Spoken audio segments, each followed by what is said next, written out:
जय श्री कृष्ण भक्तों, राधे राधे। 13वां अध्याय। ऋषि कहने लगे, हे सुत जी, राजा धनधन्वों को पुरुषोत्तम के सेवन करने राज्य, पुत्र और पौत्र और पतिव्रता स्त्री कैसे मिली, और योगियों को भी अति दुर्लभ भगवान का लोक कैसे प्राप्त हुआ, इसलिए आप विस्तार से इस इतिहास को कहिए। सुत जी कहने लगे, हे ब्राह्मण, आकाश गंगा की नहर पवित्र करने वाली सुंदर पुरानी धनधन्वा की कथा मैं तुमसे कहता हूँ। हेयस देश का चित्रधन्वा की कथा मैं तुमसे कहता हूँ।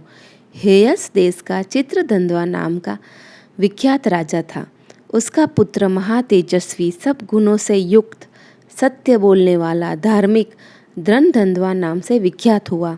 वह धनधन्वा को अंकों सहित 4 वेदों को पढ़कर विधि पूर्वक गुरुजी की पूजा कर दक्षिणा देकर पति के नगर को गया।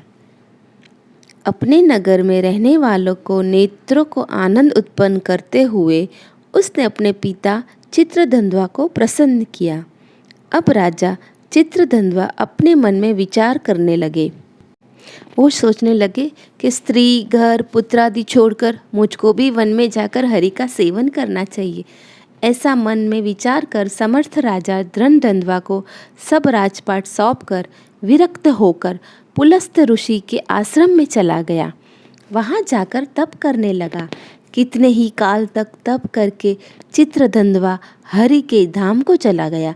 धनधन्वा ने जब अपने पिता की वैष्णवी गीति को सुना तब अपने पिता की और्ध्वदेहिक क्रिया की, फिर नगर में राज्य करने लगा। राजा धनधन्वा की गुण सुंदरी नाम की स्त्री थी। उसके 4 पुत्र हुए और चारुमती नाम की एक कन्या उत्पन्न हुई। उसके पुत्र चित्रवाक, चित्रवाह, मणिमान और चित्रकुंडल नाम से विख्यात हुए।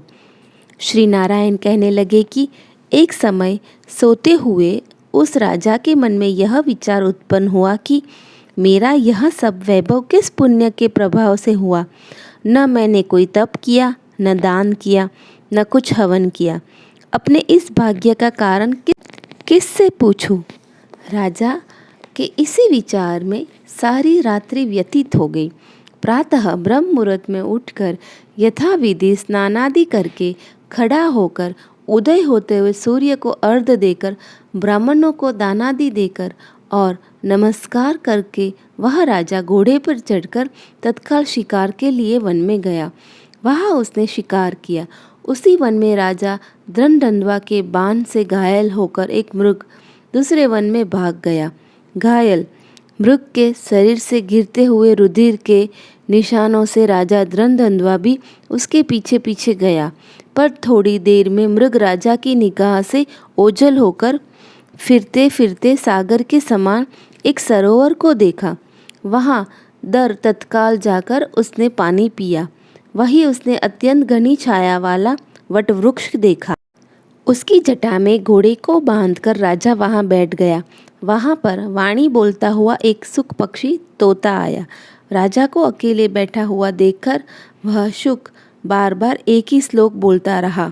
तू पृथ्वी में अत्यंत सुख को देखकर सार वस्तु को नहीं विचरता तो कैसे पार पहुँचेगा।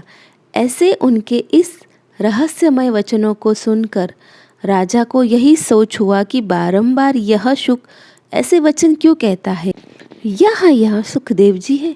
मुझ मूढ़ को संसार सागर में डूबे हुए देखकर मुझको श्री कृष्ण का भक्त समझकर मुझ पर कृपा करके उद्धार करने को आया है। वह इसी विचार में था कि पीछे से उसकी सेना आ गई। वह तोता तो राजा को उपदेश देकर अंतर्ध्यान हो गया और राजा अपने नगर में सुख के वाक्यों को स्मरण करता रहा। इति श्री ब्रह्म नारद्य पुराणे पुरुषोत्तम महात्म्ये नारायण नर संवाद 13 अध्याय संपूर्ण।